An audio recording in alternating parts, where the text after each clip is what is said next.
I still remember the exact moment everything changed. Not the moment 6 years later when my parents walked into my office with their heads down and their pride shattered. No, the real turning point was much earlier. It was the night of my cousin Rachel's engagement party, when my mother laughed in my face in front of 30 relatives and told me I was the family's greatest disappointment. Let me take you back. It was a Saturday evening in late September. My aunt and uncle had rented out a banquet hall for Rachel's engagement announcement.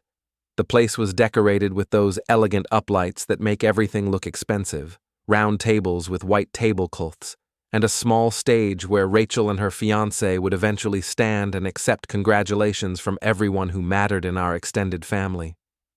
I'd been working as a food delivery driver for about 8 months at that point. Not because I loved the job or because it was my dream career, but because after graduating with a business degree and spending 6 months sending out resumes into the void, I needed to pay rent. My savings had run dry. My credit card was maxed. And despite what my parents believed, I wasn't going to move back home and listen to lectures about my life choices every single day. So I took the job, I downloaded the app, went through the basic onboarding, and started accepting orders. Some days I made decent money. Other days I barely covered gas. But I was independent. I was paying my bills. And I was learning things about the city, about business operations, about customer service that no classroom had ever taught me. My parents didn't see it that way. I arrived at the party around 7. The room was already full. Aunts, uncles, cousins, family, friends, people I hadn't seen since high school. Everyone was dressed up. I'd worn my only suit, the same one I'd worn to job interviews that never led anywhere. My mother spotted me immediately. She was standing near the entrance with my father and a cluster of relatives I vaguely recognized. She waved me over with that tight smile she uses when she's already annoyed, but trying to hide it in public. "There you are," she said as I approached. "We were wondering if you'd show up." "Of course I showed up," I said. "Rachel's my cousin." My father nodded but didn't say anything. He had that look on his face, the one that meant he was disappointed but wasn't going to make a scene. Not yet, anyway. Uncle Richard, my father's older brother, clapped me on the shoulder. "Good to see you, son. How's everything going? Your parents tell us you graduated last year. Business degree, right?" "That's right," I said. "So what are you doing now? Which company did you end up with?" There it was. The question I'd been dreading all evening. I could feel my mother's eyes on me, willing me to lie, to make something up, to say anything except the truth. But I was tired of lying. Tired of dodging questions at family gatherings. Tired of pretending I was something I wasn't. "I'm working as a delivery driver right now," I said, "for one of those food delivery apps, just until I figure out my next move." The silence that followed was deafening. Uncle Richard's smile faltered. He glanced at my father, then back at me, like he was waiting for the punchline. My mother laughed. Actually laughed. It was this forced, high-pitched sound that cut through the ambient noise of the party like a knife. "He's joking," she said quickly. "He's always had a strange sense of humor." "I'm not joking, Mom," I said quietly. Her smile vanished. "Excuse us," she said to Uncle Richard, grabbing my arm and pulling me toward a quieter corner near the bathrooms. My father followed. "What the hell is wrong with you?" she hissed once we were out of earshot. "Do you have any idea how embarrassing that was?" I was just answering his question. "You were humiliating us," my father said. His voice was low but sharp. "Your Uncle Richard's son just got promoted to senior analyst at his firm. Your cousin Sarah just finished her medical residency. And you're out here telling people you deliver food for a living?" "I am delivering food for a living," I said. "That's not a lie. That's my job." "It's not a career," my mother snapped. "It's what teenagers do for extra cash. You have a degree. You have an education. And you're wasting it driving around in your car, dropping off Chinese takeout to strangers." "I'm paying my bills." "Barely," she shot back. You're living in that awful little apartment in the bad part of town, driving a car that's falling apart, and for what? Pride? Stubbornness? For independence, I said. My father shook his head. This is what independence looks like to you? You think this is success? I didn't say it was success. I said it's what I'm doing right now. Well, it needs to stop, my mother said. You're making us look bad. People are starting to ask questions. The neighbors have seen you coming and going at all hours in that ridiculous uniform. Do you know what that does to our reputation? Your reputation? I repeated. This isn't about me at all, is it? This is about how it makes you look. Don't twist this around, my father said. We're trying to help you. You're throwing your life away, and we're not going to stand by and watch it happen anymore. Then don't watch, I said. I'm not asking for your approval. My mother's face went red. You want to be independent? Fine, you can be independent somewhere else. I want you out of that apartment. What are you talking about? I pay for that apartment. And we co-signed the lease, she said. We can pull that, and we will if you don't get your act together. You're bluffing. Try me, she said coldly. You have 7 days. 7 days to either find a real job or find somewhere else to live. We're done enabling this nonsense. I looked at my father, waiting for him to say something, to walk it back, to tell her she was being unreasonable. He didn't. 7 days, he repeated. I think that's more than fair. Before we get into what happened next, don't forget to like and subscribe, and hit that hype button to boost this episode. Drop a comment below with your city or country. I'm always curious where viewers are joining from. Now let's get back to the story. I didn't go back into the party after that conversation. I walked straight to my car, sat in the driver's seat for 20 minutes trying to process what had just happened, and then drove home. 7 days. They'd actually given me a deadline, like I was some kind of problem they needed to solve, some embarrassment they needed to erase from their lives before it damaged their standing in the family. I spent that entire night staring at my ceiling, running through options. I didn't have enough money saved for a deposit on a new place. Most of my income went to rent, utilities, gas, and food. I had maybe $800 in my checking account and nothing in savings. I could ask friends, but most of them were in the same boat I was, scraping by in entry-level jobs or still looking for work. I could try to explain the situation to my landlord, but without my parents on the lease, I'd almost certainly get evicted. The next morning, I called my mother. Did you mean it? I asked when she picked up. About the 7 days? Completely, she said. No hesitation, no softness in her voice. We've been patient with you. We've supported you through college. We've given you time to figure things out. But this has gone on long enough. You either start acting like an adult with a future, or you do it somewhere else. What if I can't find a job in 7 days? Then you'd better find somewhere else to live. You'd really kick me out? Your own son? We're not kicking you out, she said, as if the distinction mattered. We're giving you a reality check. Sometimes people need to hit rock bottom before they start climbing back up. Consider this your rock bottom. She hung up before I could respond. I want to be clear about something. I wasn't asking them for money. I wasn't living in their house. I wasn't dependent on them for anything except that co-signature on a lease I'd signed when I had no credit history and no job offer. But that was enough. That one piece of leverage was all they needed to force my hand. Over the next 6 days, I sent out 47 job applications. I heard back from 3. 2 were automated rejections. 1 was a request for a phone interview that wouldn't happen until the following week, which would be too late. On the 6th day, I found a room for rent on Craigslist.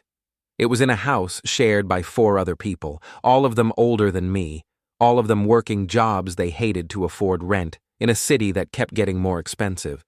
The room was barely big enough for a bed and a dresser. The bathroom was shared, the kitchen was a disaster, but it was $350 a month, and the guy who owned the house didn't care about credit checks or co-signers or references. He just wanted cash up front, and a promise I wouldn't cause trouble. I gave him $700 first and last month and moved in the next day. My parents didn't call to check on me, didn't ask where I was staying, didn't offer to help with the move. I packed everything I owned into my car in 3 trips and never looked back. That first month in the shared house was brutal. I worked 12 to 14-hour days, 6 days a week, accepting every delivery request that came through. I drove in rain. I drove in heat.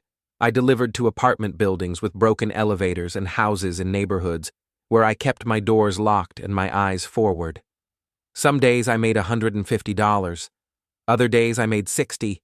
It averaged out to just enough to cover rent, gas, insurance, phone bill, and food.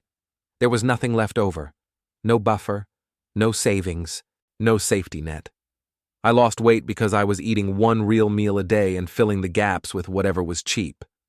Ramen, peanut butter sandwiches, gas station coffee. My car started making a rattling noise I couldn't afford to fix. I ignored it and kept driving. The house I lived in was a different kind of education. My roommates were all working multiple jobs, all struggling in their own ways. There was Marcus, a guy in his 30s who worked construction during the day and drove for a rideshare service at night. There was Lisa, who juggled 3 part-time retail jobs because none of them would give her full-time hours. There was David, who'd been laid off from a tech company and was burning through his severance while sending out hundreds of job applications. We'd sit in the kitchen sometimes, late at night when we all happened to be home at the same time, sharing cheap beer and cheaper food, talking about how expensive everything had gotten, how impossible it felt to get ahead, how the system seemed designed to keep you running in place. But nobody complained, really. Or if they did, it was brief. Because we all understood something fundamental. Complaining didn't pay rent. Action did. Work did. Showing up did. I learned more about resilience in that house than I'd learned anywhere else. I also learned about resourcefulness. Marcus taught me how to fix minor car problems myself, saving me hundreds in mechanic fees. Lisa showed me which grocery stores had the best deals and when to shop for maximum savings. David helped me optimize my delivery route using mapping software I didn't know existed. We helped each other survive. No judgment, no pity, just practical support from people who understood what it meant to be broke and working your ass off to climb out of it. The delivery work itself was monotonous, but revealing. I'd wake up around 10, check the app, and start accepting orders. Lunch rush was usually good money, so I'd work straight through from 11 to 2, sometimes 3. Then there'd be a dead period in the afternoon where I'd park somewhere, eat something cheap, and rest. Dinner rush started around 5 and ran until 9 or 10. That's when I made most of my money.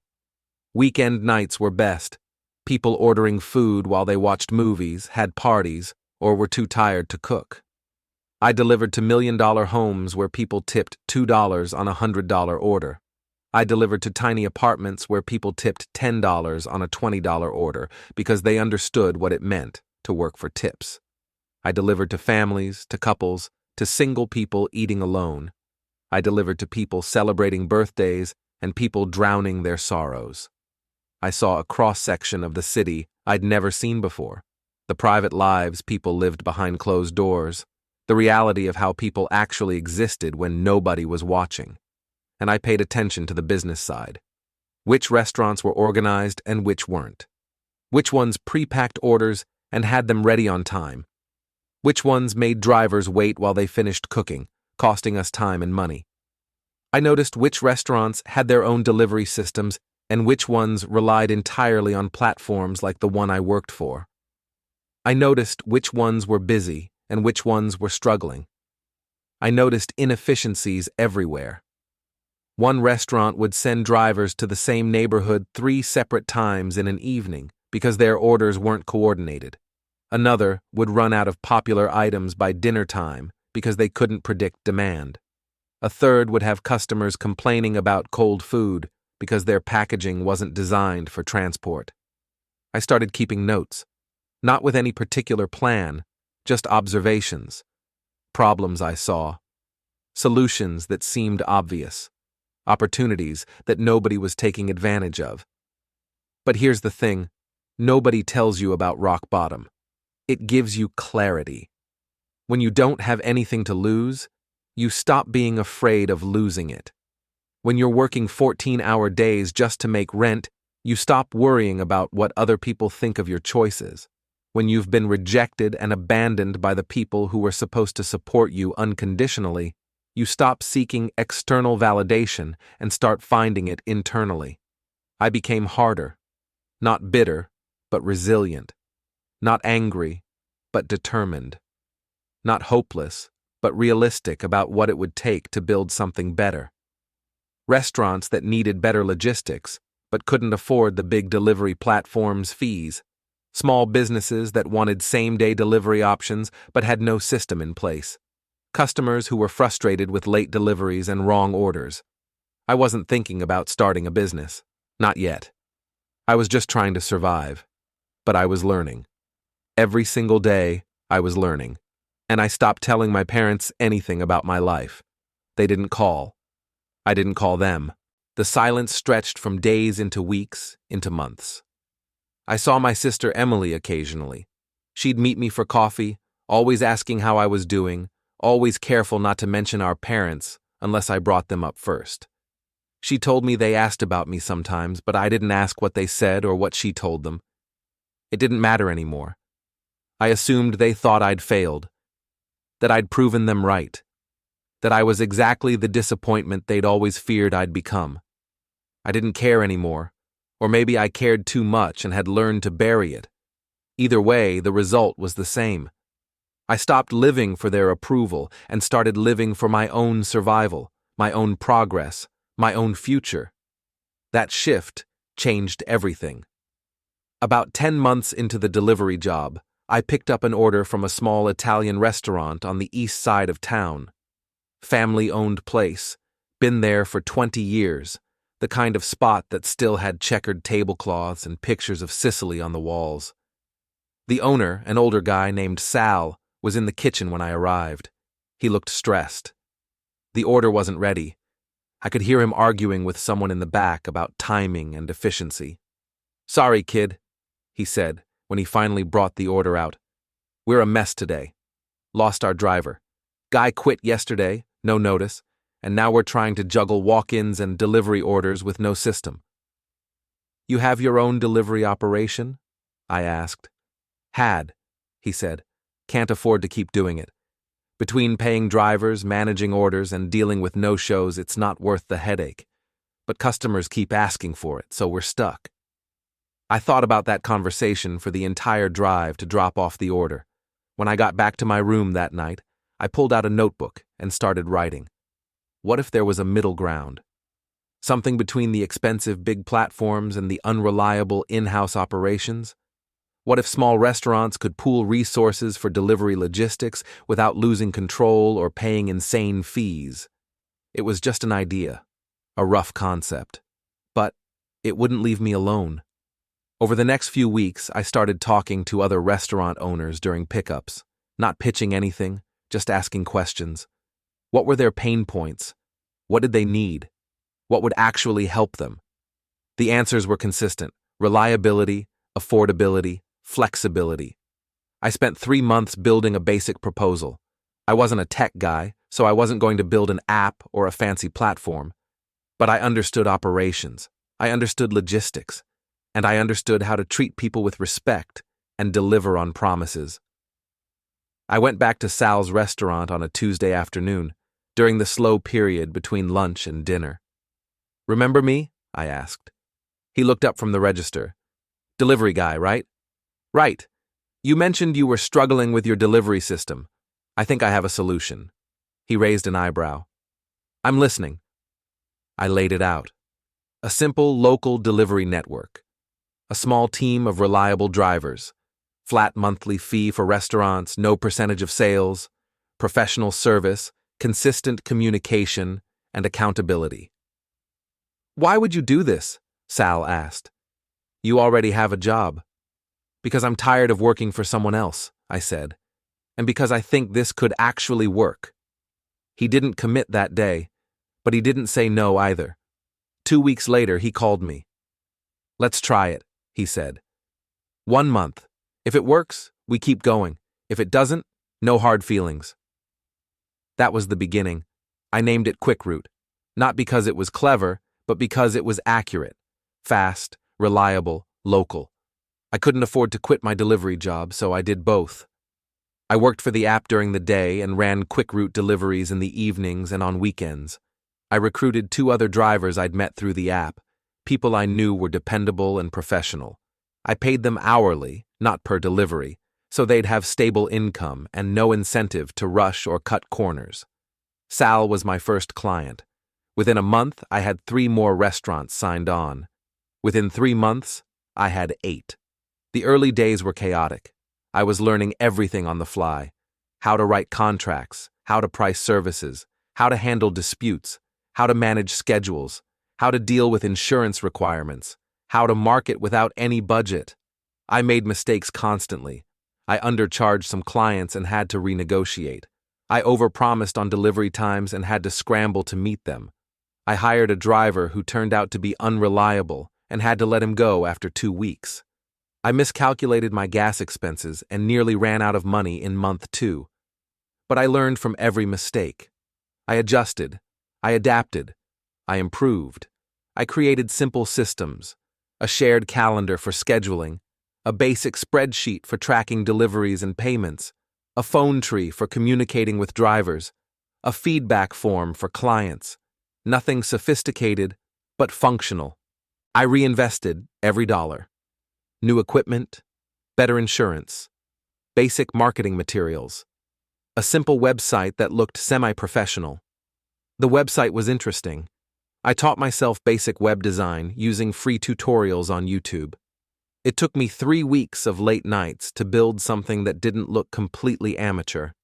The design was simple: our logo, information about our services, testimonials from our first few clients, and a contact form. That website generated our first non-referral client, a small pharmacy that wanted same-day prescription delivery. They found us through a Google search, read our testimonials, and called. It was the first time a stranger had sought us out, and it felt like validation. I didn't take a salary. I kept living in that cramped room, eating cheap food, driving the same rattling car. Every cent went back into the business. The operation wasn't glamorous. I was doing everything myself: customer service, scheduling, routing, invoicing, problem solving. I answered calls at 2 a.m. when a driver's car broke down. I personally delivered orders when we were short-staffed. I apologized to customers when we made mistakes and made it right every single time. One incident stands out. We delivered an order to the wrong address, and by the time we realized it, the food was cold. The customer was understandably upset. I drove to the restaurant myself, picked up a replacement order, and delivered it personally with a handwritten apology note and a full refund. It cost me an hour of time and money we couldn't really afford to lose. But that customer became one of our biggest advocates. They left a glowing review online and recommended us to 3 other businesses. That one mistake, handled correctly, generated more value than any advertising could have. That taught me something crucial. Reputation is everything. Especially when you're small and unknown, your reputation is the only currency you have. Protect it fiercely. But it was growing. By the end of the first year, I had 15 restaurant clients and a team of 7 drivers. I was breaking even, barely, but I was building something real. I remember the exact moment I realized this might actually work. It was a Thursday evening in December, almost exactly a year after I'd started. I was sitting in my car between deliveries, looking at my phone, checking the schedule for the next day. We had 47 deliveries scheduled, 47 separate orders from 15 different businesses, coordinated across 7 drivers, spanning a 12-hour operational window. A year earlier, I'd been delivering food 1 order at a time, hoping to make enough to pay rent. Now I was running an operation that moved thousands of dollars in goods every week. It wasn't huge, it wasn't impressive by most standards, but it was real. It was growing. It was sustainable. and I'd built it myself. By the end of the second year, I had 30 clients and a team of 20. I hired my first office assistant, a woman named Jenny, who had been working 3 part-time jobs and needed something stable. She was smart, organized, and desperate for consistency. She started at $15 an hour, managing scheduling and customer communication, and within 3 months, she'd made herself indispensable. I moved out of the shared house and into a small 1-bedroom apartment. Nothing fancy, but it was mine. I had my own bathroom, my own kitchen, my own space. It felt like luxury after 2 years of sharing. I finally fixed my car, not because it was urgent, but because I could afford to. That feeling of being able to handle a $400 repair bill without anxiety was intoxicating. I still didn't tell my parents any of this. They'd made it clear what they thought of me. I didn't need their validation or their approval. I was done trying to prove myself to people who'd already decided I wasn't worth their time. By the 3rd year, QuickRoute had contracts with 75 local businesses. Not just restaurants anymore, but grocery stores, pharmacies, small retailers. We'd expanded to 3 neighboring towns. I'd hired a logistics manager, an accountant, and a full-time dispatcher. The logistics manager was Tom, a former operations supervisor at a freight company who'd been laid off and was looking for something smaller and more personal. He knew systems and processes in a way I didn't, and he transformed our operations from functional to efficient. The accountant was a part-timer named Margaret, who helped me understand taxes, cash flow, and financial planning in ways I'd never learned in business school. She showed me how to read financial statements, how to forecast, how to identify problems before they became crises. I leased a small warehouse space to centralize operations and bought 4 cargo vans with the company logo on the side. Seeing those vans with our branding driving around town felt surreal. Like I'd somehow manifested something real out of nothing, out of rejection and desperation and sheer stubborn refusal to quit. By the 4th year, we were processing over 2,000 deliveries a week. Revenue was over $1 million annually. I still wasn't rich, but I was stable. I was paying myself a reasonable salary. I had savings. I had a plan. I started thinking long-term, not just about survival, but about growth, about what we could become if we did this right. By the 5th year, we'd hit $5 million in annual revenue. I'd opened a second location in a nearby city. I had 42 employees. We'd been featured in the local business journal as one of the fastest-growing startups in the region. The article was interesting.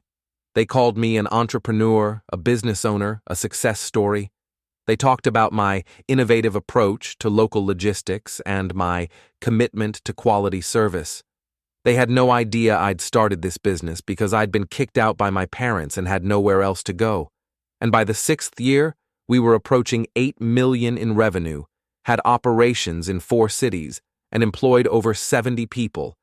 I'd bought a small house. Nothing extravagant, but it was in a decent neighborhood with good schools because I was thinking long-term now. I drove a reliable car that didn't make strange noises.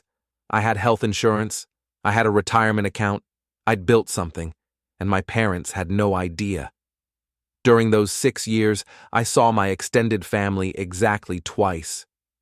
Once at my grandmother's funeral, where I stayed in the back, paid my respects, and left before anyone could corner me with small talk.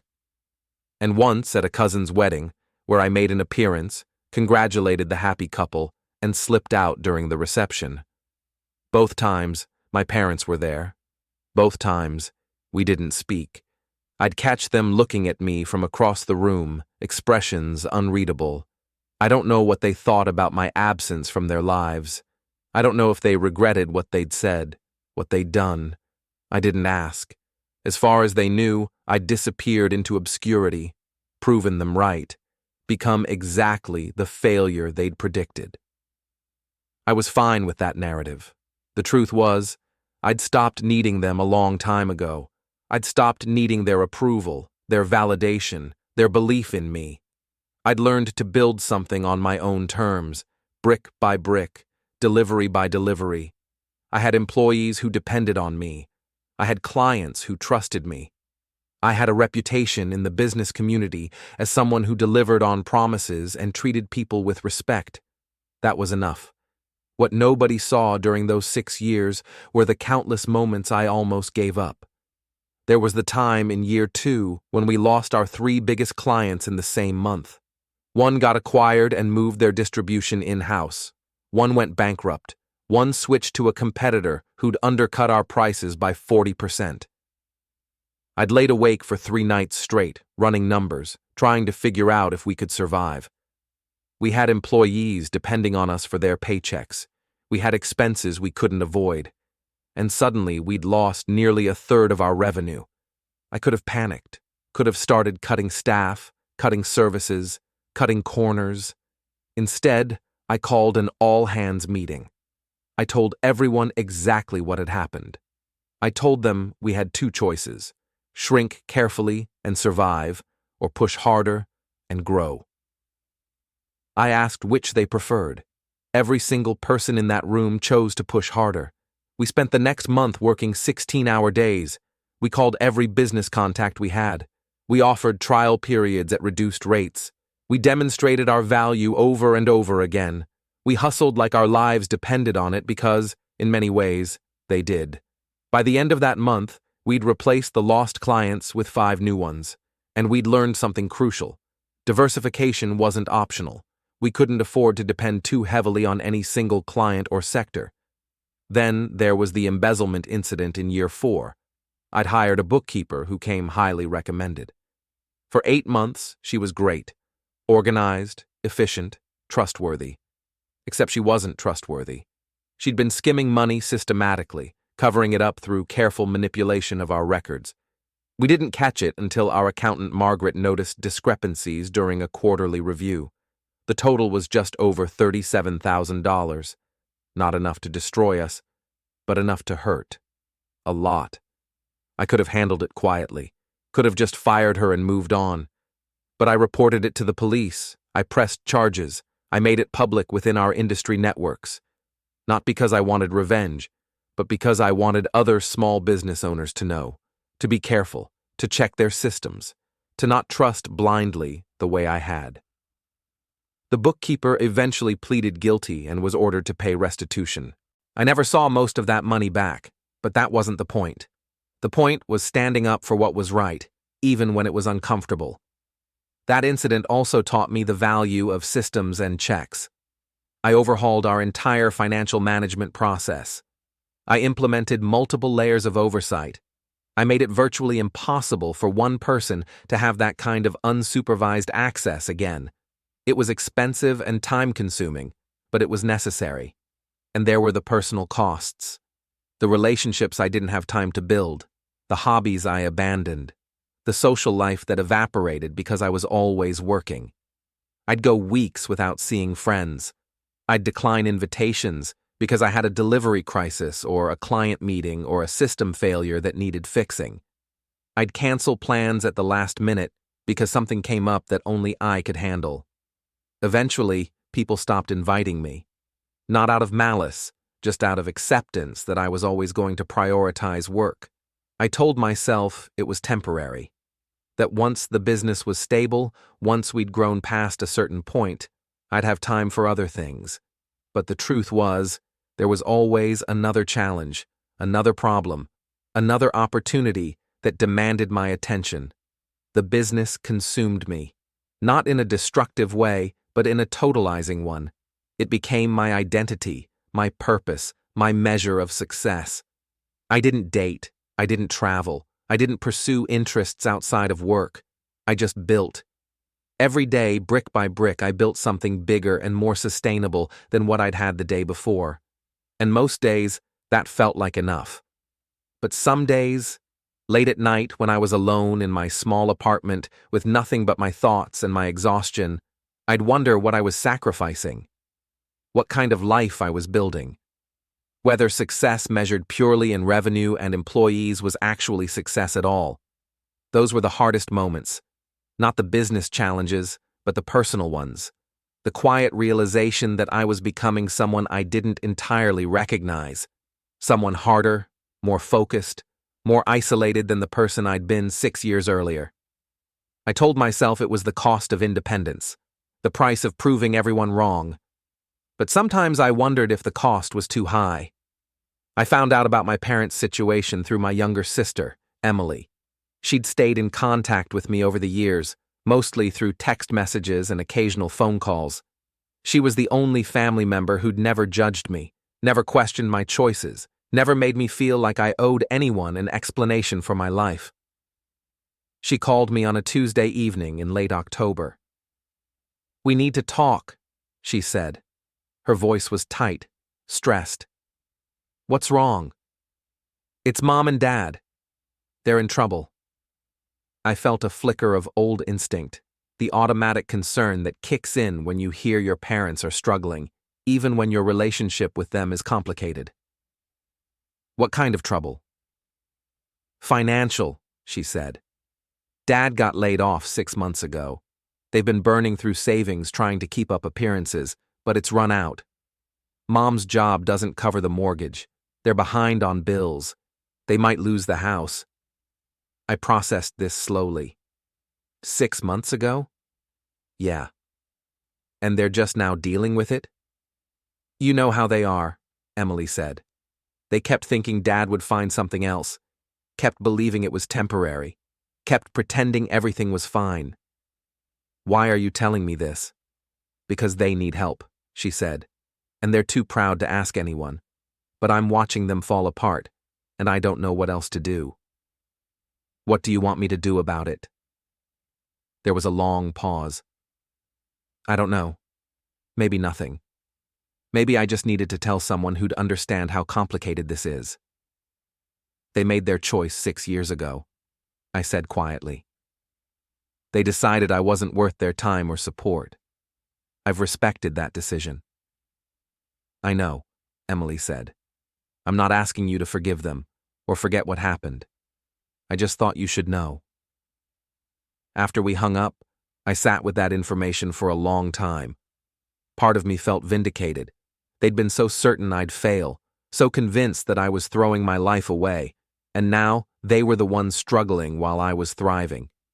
But another part of me, a smaller part, just felt sad. I didn't hear anything directly from my parents for another 3 weeks. And then, on a Thursday morning, my assistant Jenny buzzed my office. "There are 2 people here to see you," she said. "They don't have an appointment. They say they're your parents." I told Jenny to give me 5 minutes, then show them in. I used that time to breathe, to center myself, to remember that I didn't owe them anything, but I also didn't need to be cruel. When the door opened and they walked into my office, I barely recognized them. My father looked older, grayer, smaller somehow. He was wearing a suit that didn't fit quite right, like he'd lost weight and hadn't replaced his wardrobe. My mother's hair was different, shorter, and her face had new lines I didn't remember. They both looked around the office, taking in the desk, the bookshelves, the framed articles on the wall, the window that overlooked the warehouse floor where drivers were checking in and out, loading vans, preparing for their routes. "Please sit down," I said, gesturing to the chairs across from my desk. They sat. Nobody spoke for a long moment. Finally, my father cleared his throat. "This is impressive," he said. "We had no idea." "That was intentional," I said. My mother looked down at her hands. "Emily told us you'd done well for yourself. We didn't believe her. We thought she was exaggerating." She wasn't. Another silence. "We're here because we need to talk to you," my father said. "I'm listening." He glanced at my mother, then back at me. "We've had a difficult year. I lost my job.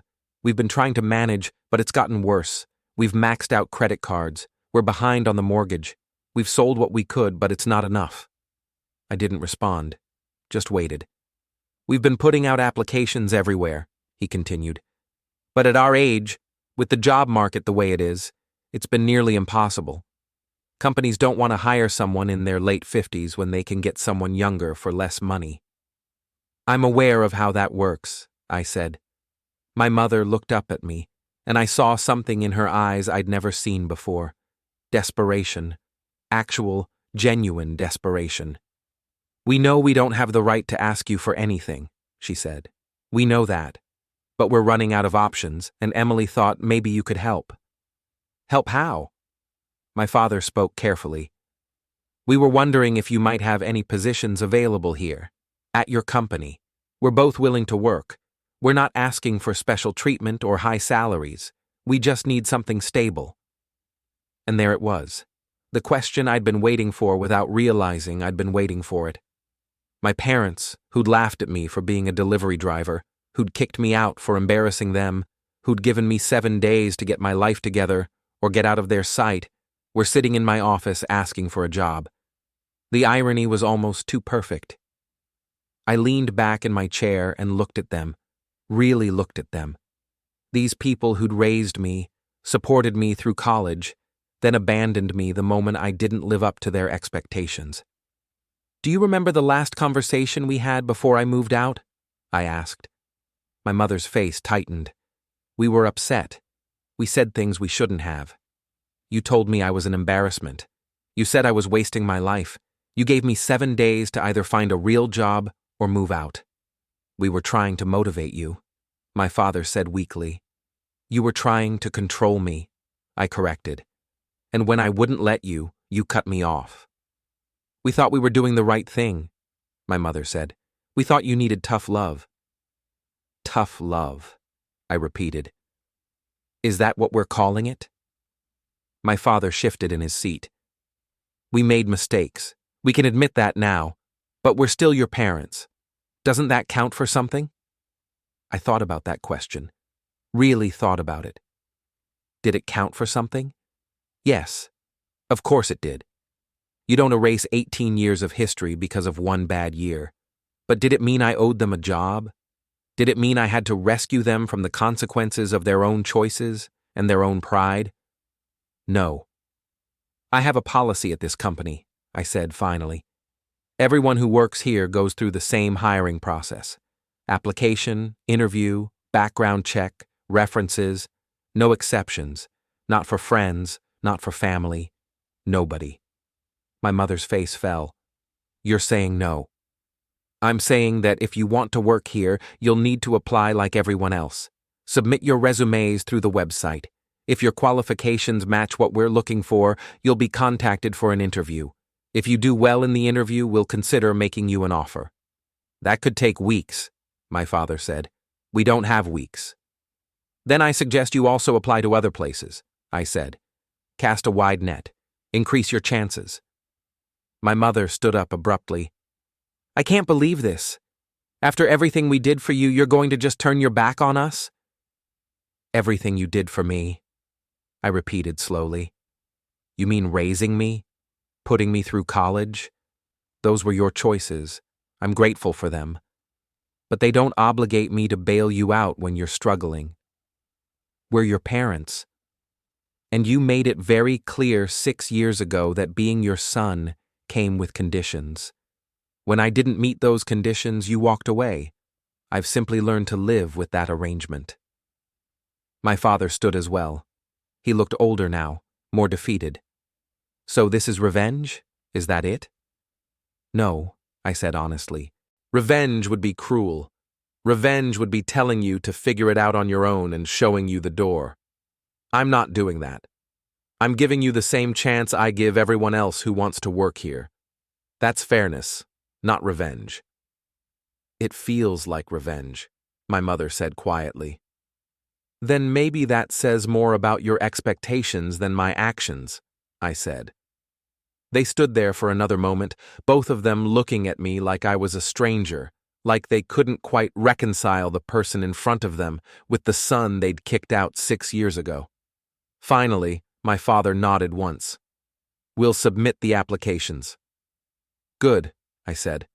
"You'll hear back within a week if there's a fit." They walked toward the door. My mother paused with her hand on the handle. "For what it's worth," she said, without turning around, "we are proud of what you've built." "I appreciate that," I said, "but I didn't build it for you." They left. I sat at my desk for a long time after they were gone, staring at the space where they'd been sitting, processing what had just happened. Jenny buzzed in. "You okay?" "Yeah," I said. "I'm okay." That looked intense. It was. "Are you going to hire them?" I thought about that question. Honestly thought about it. "Only if they're qualified," I said. I meant what I told them. No special treatment. "What if they are qualified?" "Then we'll make them an offer," I said, "and they'll have to decide if they can work for their son, if they can take direction from someone they once thought was throwing his life away. That's on them." Jenny nodded slowly. "You're a better person than I'd be in this situation." "I don't know about that," I said. "I'm just trying to be fair." They submitted their applications that same day. My father had 28 years of experience in project management and operations. My mother had worked in human resources and administrative support for most of her career. On paper, they were both qualified for positions we had open. My father could potentially fit into our logistics coordination team. My mother could work in our HR department, which was small but growing. I flagged their applications and sent them to the respective department heads with a note. "Please review these like any other candidate. No preferential treatment. No bias. If they're a fit, schedule interviews. If not, send the standard rejection." I didn't look at their applications myself. I didn't want to influence the decision either way. 2 days later, my logistics manager, Tom, came to my office. "Got a question about one of the applicants," he said. "Guy named Richard. Solid resume, good experience. But I ran a reference check and one of his former colleagues mentioned he was let go due to restructuring, not performance. Just wanted to make sure we weren't walking into any red flags." Richard was my father's first name. I'd forgotten Tom wouldn't necessarily make the connection. "What's your gut say?" I asked. "Honestly, he looks good. Experience matches what we need. If the interview goes well, I'd lean toward an offer." "Then schedule the interview," I said. "Treat him like any other candidate." Tom nodded and left. The next day, our HR lead, Patricia, asked me about an applicant named Susan for an administrative role. "She's overqualified," Patricia said, "which isn't necessarily bad, but I want to make sure she understands this isn't a senior leadership position. It's administrative support, coordination, some basic HR tasks. I don't want to hire someone who's going to be frustrated with the scope after a month." Susan was my mother's name. "That's a valid concern," I said. "Address it in the interview. See how she responds." "Will do." I didn't tell either Tom or Patricia that these were my parents. I wanted them to make their decisions based on merit, not family dynamics. The interviews were scheduled for the following week. I wasn't present for either interview.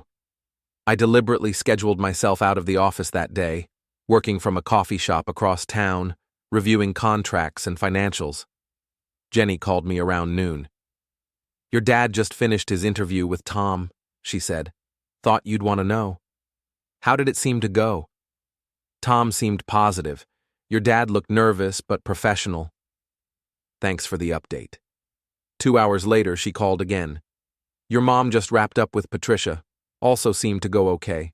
Patricia's thorough, so it ran a bit long, but it didn't seem contentious. Appreciate it." That evening, I met with Tom and Patricia separately to get their thoughts. Tom went first. "I think Richard could be a solid addition to the team. He knows his stuff. He asked good questions about our operations, our challenges, our growth trajectory. He was honest about his recent job loss and how he's looking for something stable and long-term. I think he'd fit in well." "Any concerns?" "Only one," Tom said. "He mentioned during the interview that his son works here. Said it probably wasn't relevant but wanted to be transparent. That's not an issue for you, is it?" "Only if it becomes an issue for the team," I said. "If you think he can do the job and take direction appropriately, then his relationship to me shouldn't matter." "Fair enough. I'd like to extend an offer." "Then do it. Standard compensation package for the role.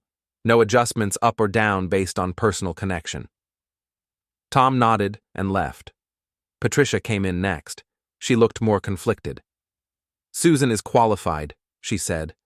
Maybe overqualified, but she was very clear in the interview that she's looking for stability, not a fast track to leadership. She said she's done with the stress of senior roles and wants something straightforward. Do you believe her? I think so, Patricia said. But here's my concern. She also mentioned that her son owns the company. She said it multiple times, actually. Not in a bragging way, but like she was trying to process it. Like she still couldn't quite believe it.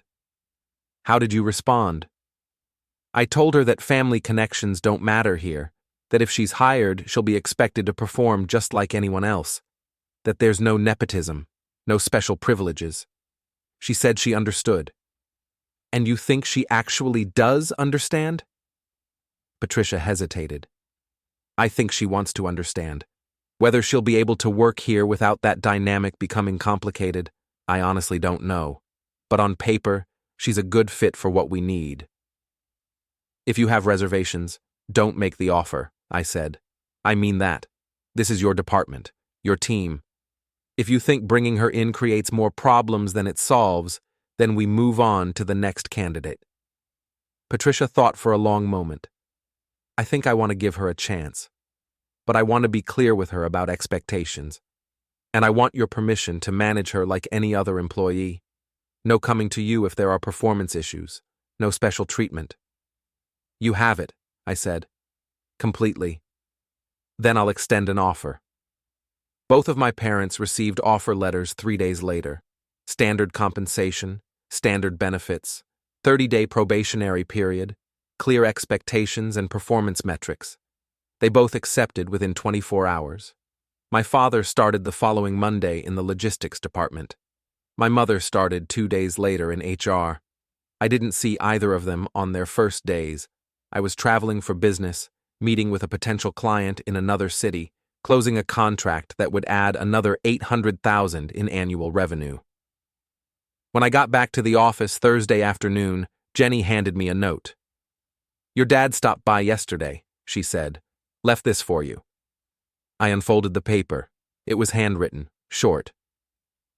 Thank you for the opportunity. I won't let you down. Dad. I put the note in my desk drawer and didn't respond. I made a point of not checking on my parents directly. I didn't ask Tom or Patricia for updates. I didn't walk through their departments more than I normally would. I treated their presence in the company the same way I treated any new hire. I trusted the managers to onboard them properly and address any issues that came up. But I heard things. Through Jenny. Through other employees. Through the natural gossip that circulates in any workplace. My father was apparently doing well. Tom mentioned in passing during a weekly meeting that the new logistics coordinator was picking things up quickly and had already suggested 2 process improvements that the team was implementing. My mother was having a harder time, but not because she couldn't do the work. Patricia pulled me aside after a few weeks and said Susan was competent and professional, but she seemed uncomfortable, like she was still trying to figure out how to navigate being an employee at her son's company. She's overly formal with everyone, Patricia said. Keeps her head down, doesn't socialize much. It's not a performance issue, but I can tell she's struggling with the adjustment. Should I talk to her? I asked. I don't think so, Patricia said. I think she needs time. And I think having her boss be her son would just make it weirder. Fair enough. Keep me posted if it becomes a problem. The first time I saw my father at work was about 3 weeks in. I was walking through the warehouse checking on a delivery issue, and I passed him at his desk. He was on the phone, coordinating a route change with one of our drivers, professional and focused. He looked up as I walked by. Our eyes met for a second. He nodded once. I nodded back. Neither of us stopped or spoke. The first time I saw my mother was in the break room. She was making coffee, and I'd come in to grab water from the fridge. Hi, she said quietly when she saw me. Hi, I said. Awkward silence. How's it going? I asked. Not as her son, but as the owner of the company. Professional, neutral. It's good, she said. Everyone's been very welcoming. Patricia is a good manager. I'm glad. More silence. This is strange, isn't it? She said finally. Me working for you. A little, I admitted. I'm trying, she said. I know I don't deserve your forgiveness or your help, but I'm trying to do this right. I took my water bottle from the fridge and looked at her. Then just do your job. Show up. Do good work. Treat people with respect. That's all anyone here is expected to do. Okay, she said. I can do that. I left the break room. About 2 months after my parents started, Tom came to my office with a problem. We've got a client threatening to pull their contract, he said. They've had 3 late deliveries in the past 2 weeks and they're pissed. I've been trying to smooth it over, but they're not having it. They want to talk to you directly. Which client? He named one of our mid-tier accounts. Not huge, but consistent. Losing them would hurt. What went wrong? A combination of things, Tom said. Driver called in sick. Backup driver got stuck in traffic. Then yesterday we had a routing error that sent a delivery to the wrong address. Who handled the routing? Tom hesitated. Richard. My father. Was it his mistake? Partially, Tom said. He was working off old client information because the database hadn't been updated, but he also should have double-checked before finalizing the route. He's still learning our systems, and this fell through the cracks. I processed this. Has he been told? Yes, he feels terrible. Offered to call the client himself to apologize. And? I told him I'd escalate to you first. This is a big enough issue that I think the client needs to hear from ownership, not a coordinator who's been here 8 weeks. He was right. This was my problem to solve. Set up a call for tomorrow morning, I said. I'll handle it. In the meantime, tell Richard that mistakes happen, but he needs to make sure he's triple-checking client details until he's completely fluent in our systems. This is his learning moment. Will do. The next morning, I spent an hour on the phone with the frustrated client. I listened. I apologized. I explained what had gone wrong and what we were doing to prevent it from happening again. I offered a discount on their next 2 months of service as a goodwill gesture. They agreed to stay. After I hung up, I called Tom. It's handled, I said. Client is staying, but I need you to do me a favor. Don't cut Richard any slack because he's my father. If he makes a mistake, treat it the same way you'd treat any other employee's mistake. Document it, address it, follow up. If he's not meeting expectations, we deal with it. Got it, Tom said. For what it's worth, I think this was a one-time thing. He's been really solid otherwise. Good, then let's move forward. That afternoon, my father knocked on my office door. Do you have a minute? He asked. Sure, come in. He sat down, looking uncomfortable. Tom told me you salvaged the account. I wanted to apologize. That routing error was my fault. I should have caught it. You should have, I agreed. But you're still learning the systems. Mistakes happen. What matters is that you don't make the same mistake twice. I won't. Then we're good. He didn't get up to leave, just sat there, looking at his hands. Something else on your mind? I asked. I'm realizing how much I didn't understand, he said quietly. About what you were doing, about what you were building.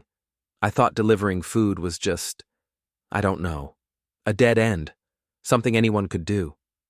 It was, I said. Anyone can do it, that's not the point. Then what is? The point is what you do with it, I said. You can treat it like a dead end, or you can treat it like a classroom. I learned more about business, about logistics, about customer service, about problem solving in those first 2 years of delivering food than I learned in 4 years of college. I didn't see that. No, I said. You didn't. You saw what you expected to see. A failure, an embarrassment. He winced. I'm sorry for that. For all of it. I leaned back in my chair. I appreciate the apology, but I'm not sure what you want me to do with it. Nothing, he said. I just needed to say it. He stood up and walked to the door. Dad, I said. He turned. Do your job. Do it well. Show up every day and give your best effort. That's all I need from you." He nodded. "I can do that." And he did. Over the following months, things settled into a rhythm. My father became one of Tom's most reliable coordinators. He stopped making rookie mistakes. He started mentoring newer hires. He stayed late when we had rush periods and never complained. My mother found her footing in HR. She was organized, efficient, and surprisingly good at handling employee conflicts with empathy and fairness. Patricia told me she'd become indispensable. We still didn't have a typical parent-child relationship. We didn't have lunch together. We didn't talk about anything personal at work. We were colleagues, employee and owner. That was the boundary, and we both respected it. But slowly, carefully, something started to shift. Not forgiveness, exactly. More like understanding. I understood that they'd been terrified 6 years ago. Terrified that I was wasting my potential, that I was going to struggle forever, that I'd end up bitter and broke. They'd handled it badly, but the fear had been real. And I think they started to understand that the person they'd kicked out wasn't the failure they'd imagined, that I'd taken their rejection and turned it into fuel, that I'd built something meaningful not in spite of them, but because of the space their absence had created. It wasn't reconciliation, not yet, maybe not ever, but it was something.